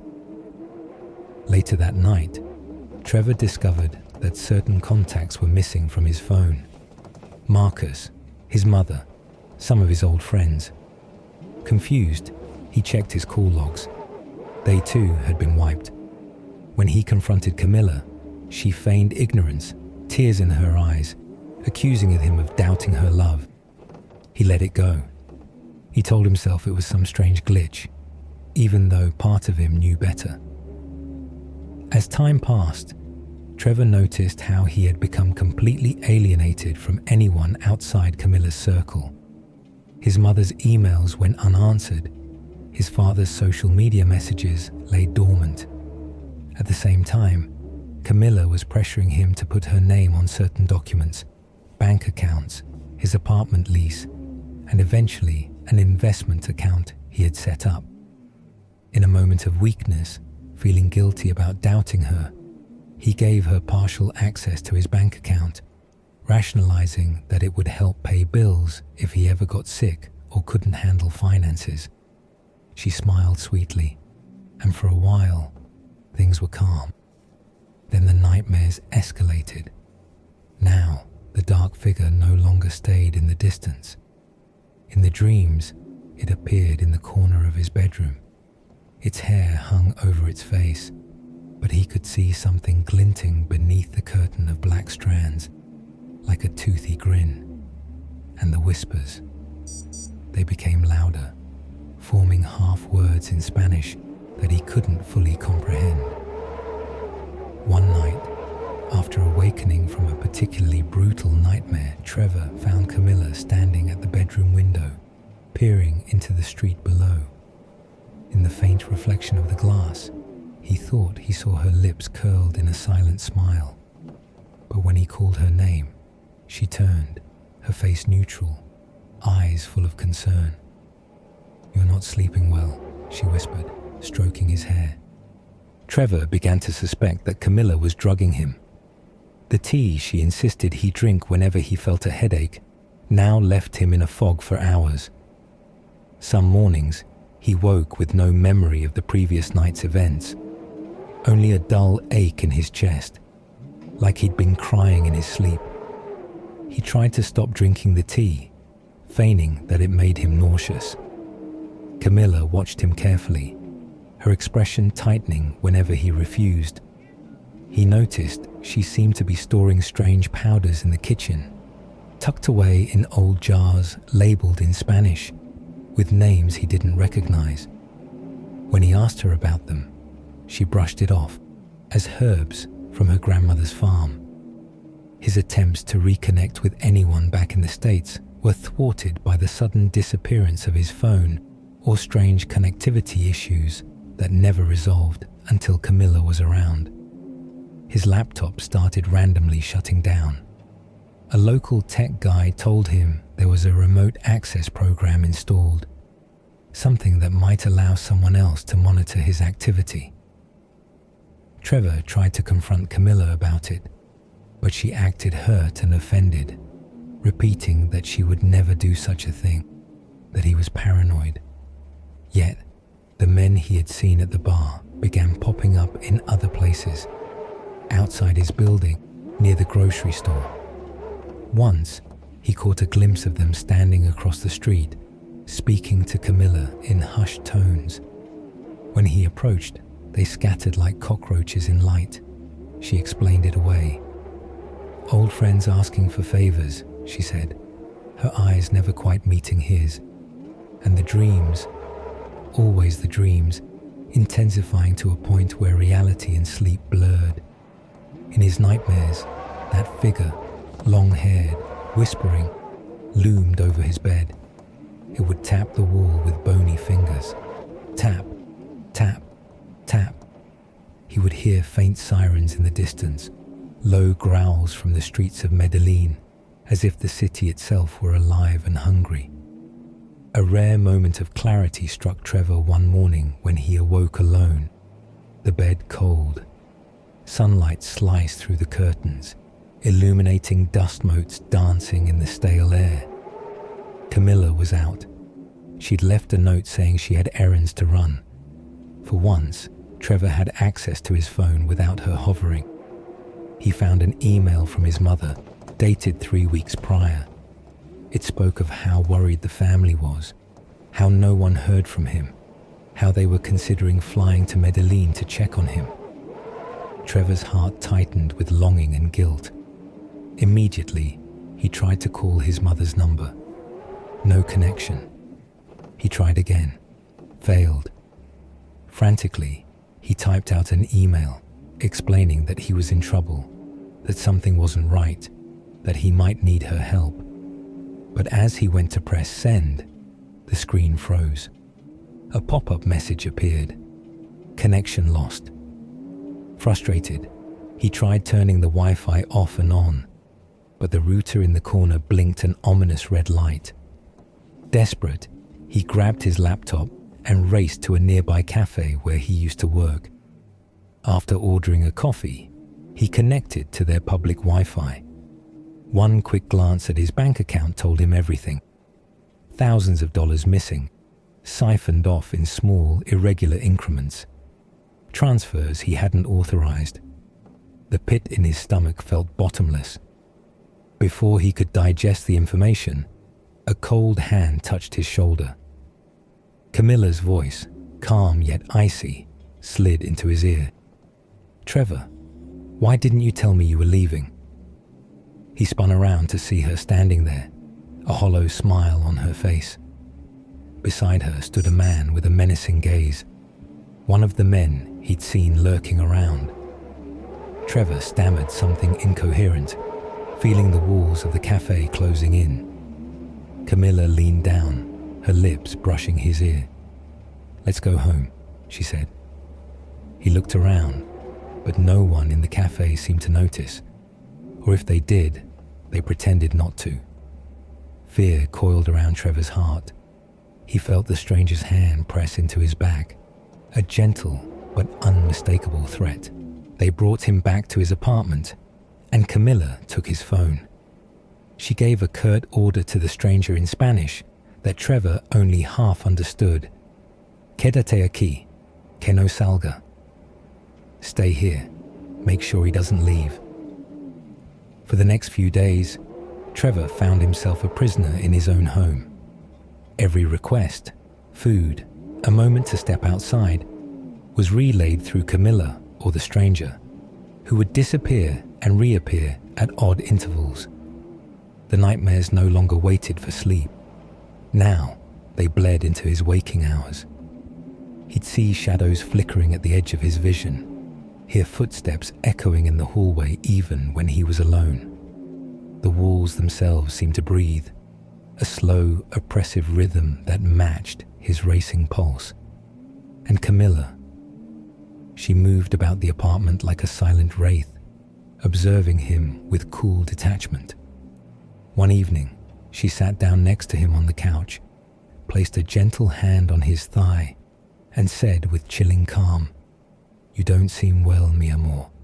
Perhaps you need your special tea again." Trevor tried to refuse, but the stranger appeared from behind him, looming, arms crossed. Camilla's eyes were unreadable. In that instant, Trevor realized there was no way out, not unless he played along. He sipped the tea, feeling the familiar numbness creep into his limbs. His eyelids drooped. Camilla stroked his hair and whispered comforting words.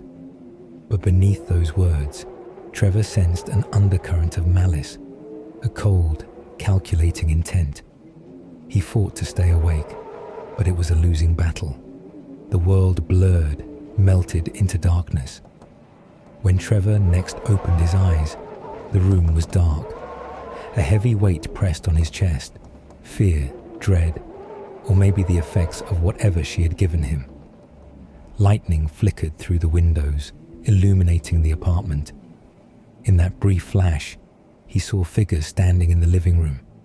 Camilla, the stranger from before, and two other men he recognized from the bar. They were whispering to each other in low, hurried tones. Something about money, about the rest of it, about when they would finish the job. Trevor's heart thundered in his chest. A wave of clarity cut through the drug-induced haze. They had been planning this all along. He tried to move, but his arms felt like lead. He watched, helpless, as Camilla approached, her hair loose and wild around her shoulders. Her smile was kind, almost motherly, but her eyes were cold enough to freeze his soul. "You shouldn't have tried to leave," she murmured, her voice taking on a spectral echo in the darkness. "And you shouldn't have contacted your family. We were supposed to be your only family now." She reached out, trailing a finger down his cheek. "I loved you," she said, as lightning flashed again. briefly turning her face into a ghastly mask of shadow and light. But now we're beyond that. Behind her, one of the men produced a long, thin knife. Another cracked his knuckles, looking eager, as though awaiting a signal. Trevor tried to speak, to plead, but only a hoarse croak escaped his throat. He thought of his mother, of Marcus, of the life he'd abandoned in the US. He realized with a surge of panic that no one knew where he was. No one knew he was in mortal danger, drugged and cornered in a foreign city. Camilla knelt down and leaned close. Her hair brushed his face, carrying that sweet lavender scent he once found so comforting. "Shh," she whispered. "Soon, the nightmares will stop." With a smooth, deliberate motion, she slid the knife from the man's hand into her own. Her eyes never left Trevor's. In that pregnant moment of silence, the rumble of thunder grew louder, like an otherworldly drum roll. The next moments blurred in Trevor's mind.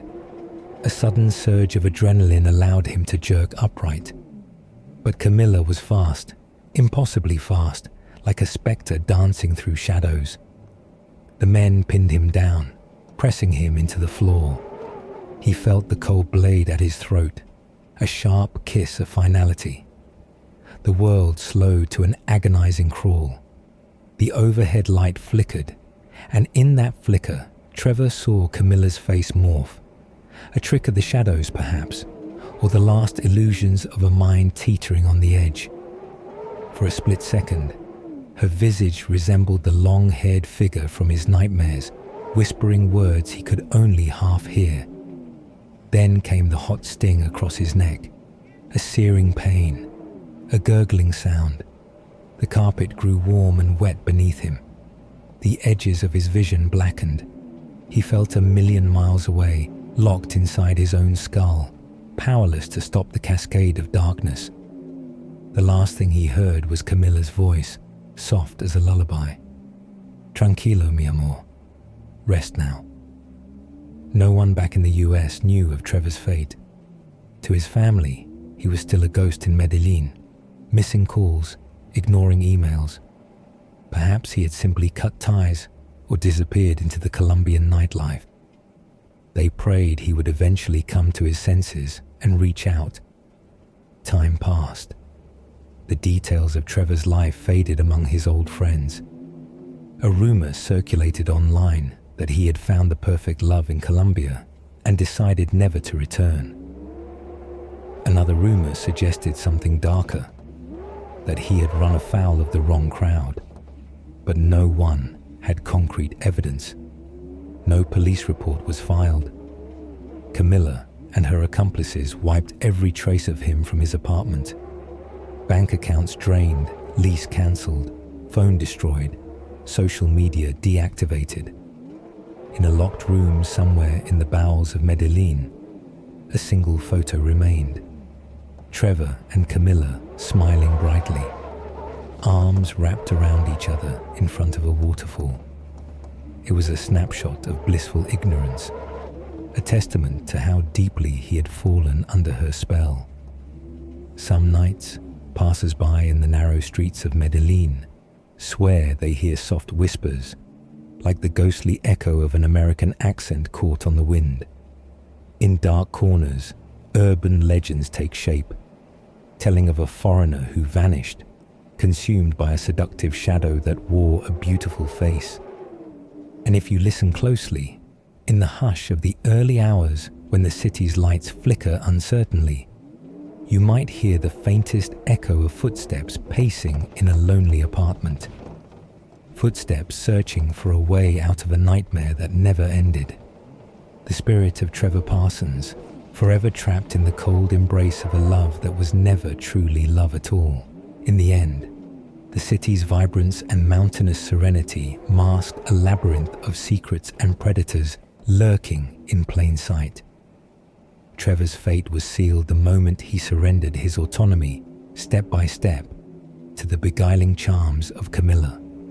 He was lost, body and soul, to a darkness that devoured him from the inside. one sip of tea at a time, one whispered lie at a time.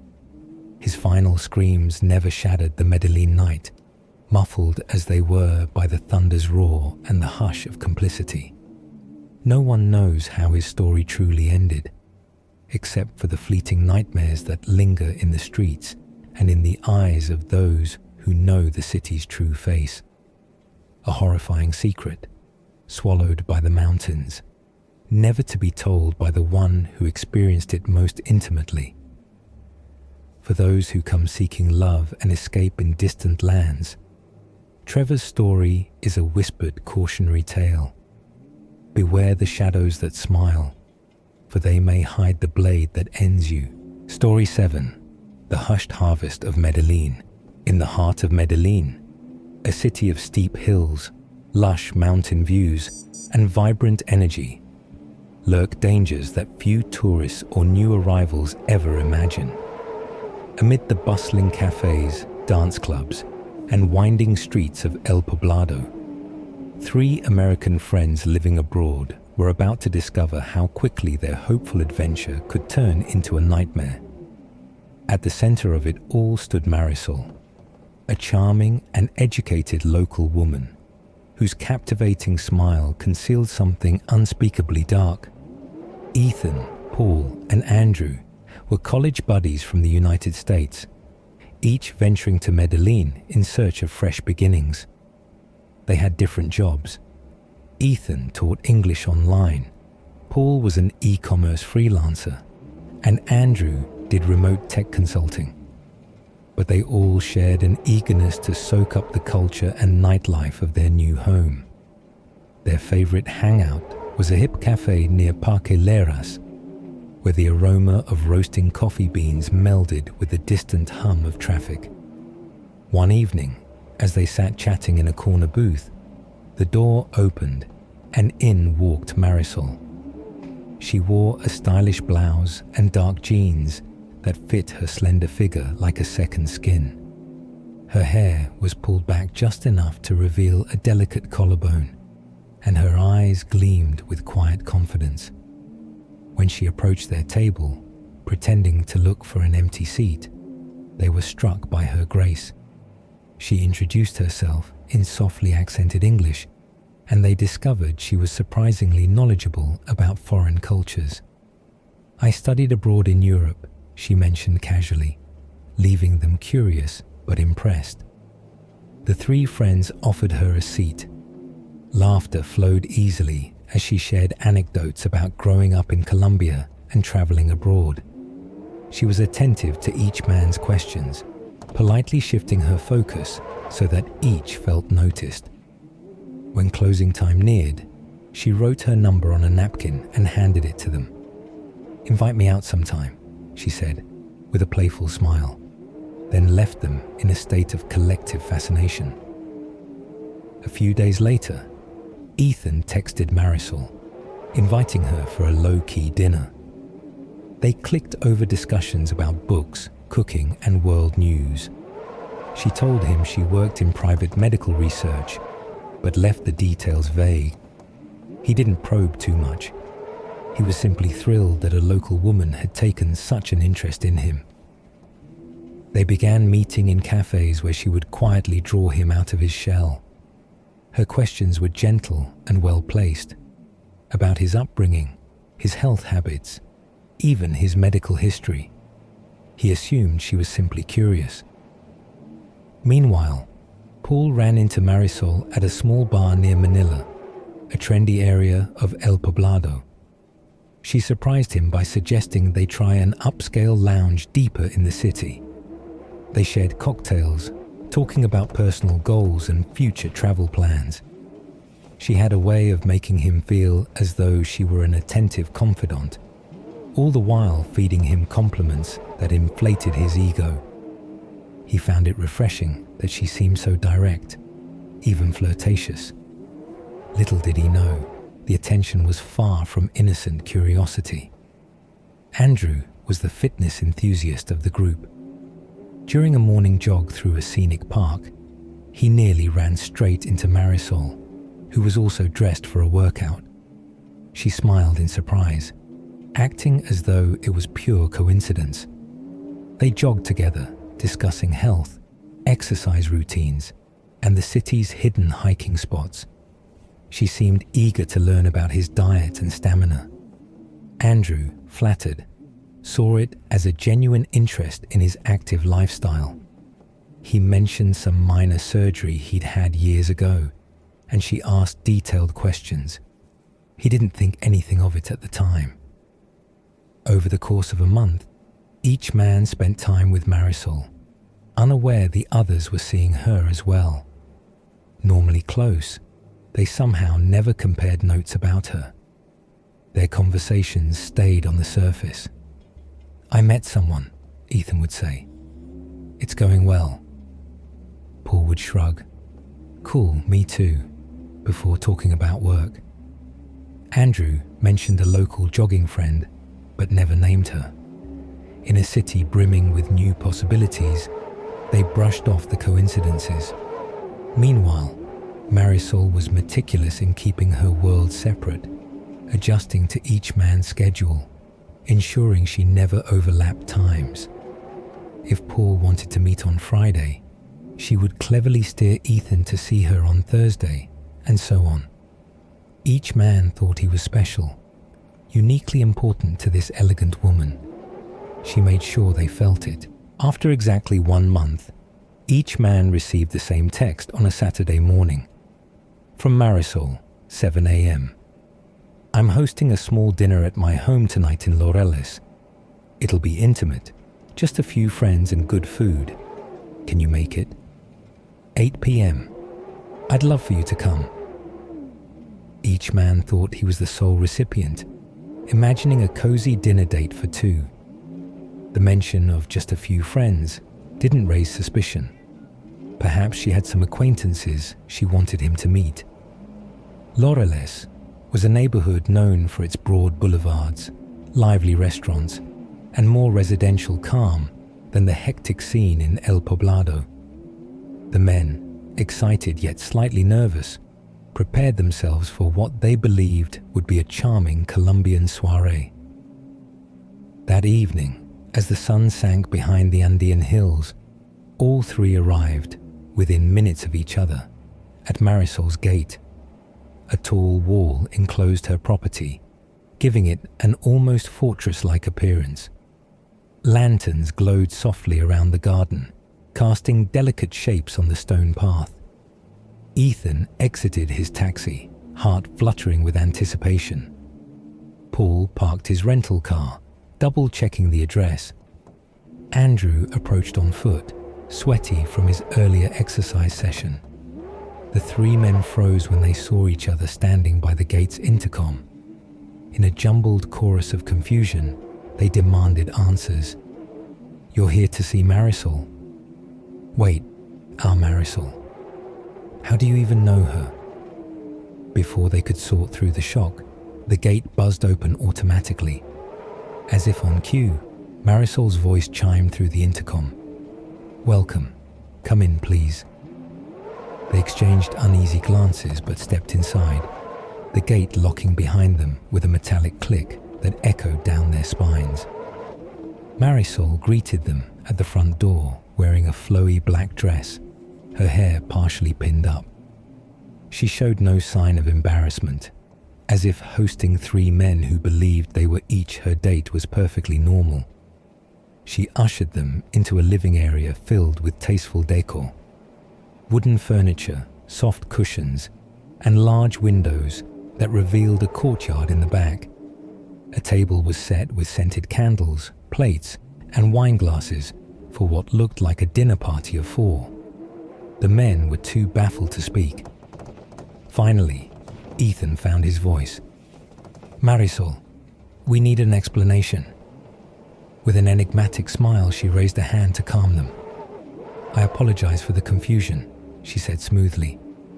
"I see now I might have, well, given each of you the impression that you were the only one I was seeing. That wasn't my intention. Let's talk over dinner, and I'll explain everything." Her charm was disarming. Though they felt a surge of anger and betrayal, none of them wanted to storm out. She moved gracefully to the kitchen, leaving them with awkward silence in the living room. The smell of sautéed onions, garlic, and spices wafted through the house. Despite themselves, the men felt their stomachs growl. Andrew muttered to Ethan and Paul, "At least let's get a meal out of this bizarre situation." They agreed, though a knot of tension curled in each man's gut. The dining table was laden with platters of Colombian-inspired dishes: arroz con pollo, patacones, a small salad. Marisol poured red wine into their glasses, then lifted her own in a toast. "To new friendships," she said, smiling.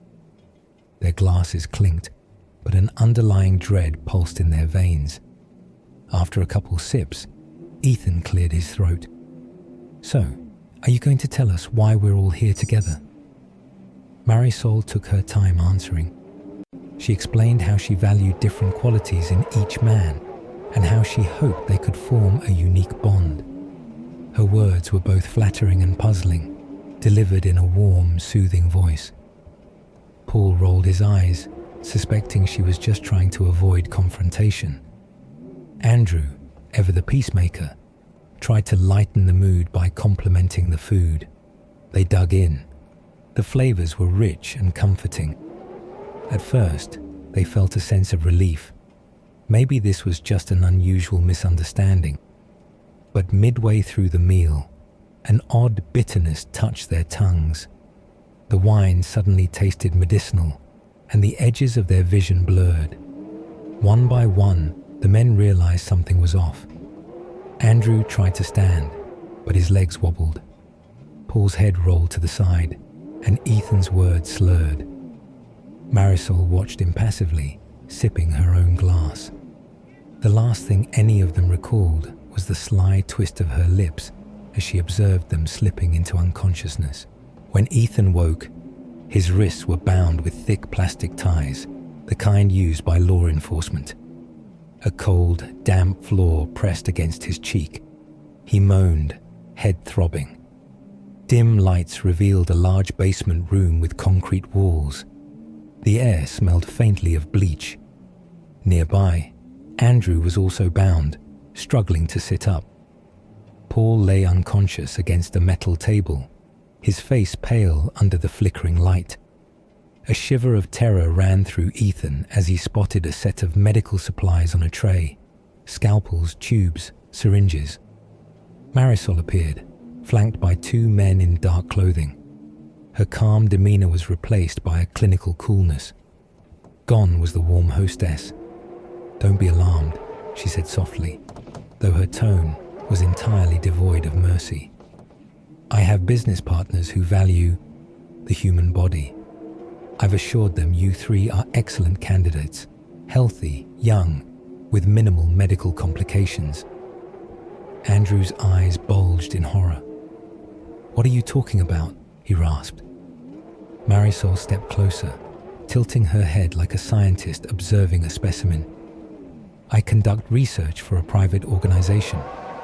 Let's just say we handle organ distribution for those who pay well. You might consider it a black market ring, but I think of it as a necessary service." Her poised explanation twisted their stomachs. The men felt adrenaline surge, but the sedation still coursed through their veins. One of the men in dark clothing seized Andrew and dragged him onto the metal table. He kicked and shouted, but his limbs were weak. Ethan and Paul watched in horror as Marisol calmly prepared a syringe. She injected something into Andrew's arm, making him groan and slacken. Paul mustered a burst of strength, trying to lunge at the henchman, but the other goon smashed a boot into his ribs, forcing him back to the ground. Ethan, too disoriented to do much, could only watch. Marisol donned a pair of surgical gloves. A large lamp snapped on overhead, glaring down on Andrew, whose glazed eyes fluttered in dazed confusion. She leaned over him, her expression cold. "This one has excellent kidneys, she murmured to the man at her side. "He doesn't smoke and rarely drinks. The tissue should be ideal." Andrew began to thrash weakly. Marisol nodded to her accomplices, who strapped down his arms and legs. His screams reverberated off the concrete walls, echoing in the men's ears like a macabre symphony. Ethan's heart pounded so violently, he thought his chest might explode. He looked over at Paul, who was also wide-eyed, face slick with sweat. They both realized they had to act, or they would be next. One of the henchmen had turned his attention to a door on the far side, as if ensuring no intruders would interfere. The other busied himself organizing the equipment. Marisol bent over Andrew, checking the sedation. Ethan eyed his own plastic ties, which had some slack from his earlier struggles. In a spasm of adrenaline-fueled resolve, he twisted his wrists, feeling the sharp plastic cut into his skin. Paul, beside him, noticed and began doing the same. Andrew's voice erupted in a final, desperate shout, then fell silent. All that remained was a muffled sobbing sound, almost like a whimper. Ethan wanted to scream, but he suppressed it, focusing on fraying the ties. At last, with a small snap, the tie around his wrist came loose. He nearly cried in relief, but forced himself to remain calm. Paul was still working at his own restraints. Ethan scanned the room for an escape route. A narrow staircase rose along one wall, presumably leading to the main house. A side door stood near some crates, locked with a bolt. No obvious way out but the stairs. Ethan crawled cautiously across the floor, careful not to draw attention. He passed Andrew's table, risking a glance. Andrew lay eerily still, his eyes half open. A metallic smell hung in the air, and bright red stains adorned the sheet beneath him. Marisol and her henchmen were too absorbed in their grisly work to notice Ethan. Summoning every ounce of courage, Ethan reached Paul, who had just freed his own wrists. Paul's chest heaved as he struggled to keep his composure. Together, they crept toward the staircase. A shriek of metal made them freeze in place. Marisol was turning, glancing over her shoulder. For a breathless moment, Ethan and Paul thought she'd spotted them. Instead, she turned back to Andrew's prone figure. They silently ascended the steps, hearts hammering. At the top, they found a door that led into the main house. It was unlocked, but the knob creaked. If they were heard, they'd be caught. With the door partially open, they slipped into a hallway that looked like any upscale home's corridor. Tasteful artwork, polished floors, and subdued lighting. Panting, Ethan and Paul hurried down the hallway. They found themselves in the living room where they had eaten dinner just hours before. Everything appeared pristine, as if no horrific events were unfolding below. A large front door stood in sight, but it was secured with a thick bolt. Paul fumbled with it, his shaking hand struggling to lift and twist the mechanism. At last, it gave way with a satisfying clunk. They heard shouts behind them, Marisol's voice, sharp with realization. Footsteps pounded up the basement stairs. Ethan yanked open the front door. Chilly night air rushed in. He looked back at Paul, who was still messing with the bolt. "Go," Paul barked, eyes wild. Ethan dashed out onto the front lawn, but as Paul tried to follow, the door stuck. One of the henchmen burst into the living room, lunging at Paul. Terrified, Ethan hesitated a second too long. Their eyes met in a shared moment of helplessness as the henchman dragged Paul backward into the house, slamming the door shut. Ethan heard Paul's muffled scream from inside. In an explosion of fight or flight, Ethan vaulted the gate around the property. He scraped his hands on the rough stone, but the pain was barely registered. Tumbling onto the sidewalk outside, He looked around desperately for help. A passing motorcyclist screeched to a stop. Seeing Ethan's bloodied arms and panicked eyes, the rider shouted in Spanish, asking if he needed the police. Ethan, breathless and shaken, managed to nod. Within minutes, sirens blared and local authorities arrived. But by the time they forced entry into the house, the basement was empty. No sign of Andrew or Paul, no operating table, no bloodstains. Everything had been wiped clean or removed, as if a practiced team had orchestrated a swift evacuation. They found only one clue: a single crimson-stained glove on the floor near the stairs. Ethan tried to describe the horrors he had witnessed, but the police found it hard to believe without evidence. They took his statement. His arms and wrists were bandaged, and he was placed under medical observation. In the days that followed, local news outlets ran sensational stories. American tourist alleges organ harvesting in Laureles. No bodies found. 2 US men missing after dinner date gone wrong. Authorities conducted a cursory investigation, but with no proof and no leads, the case soon went cold. Andrew and Paul remained missing, likely spirited away by Marisol's network to places unknown.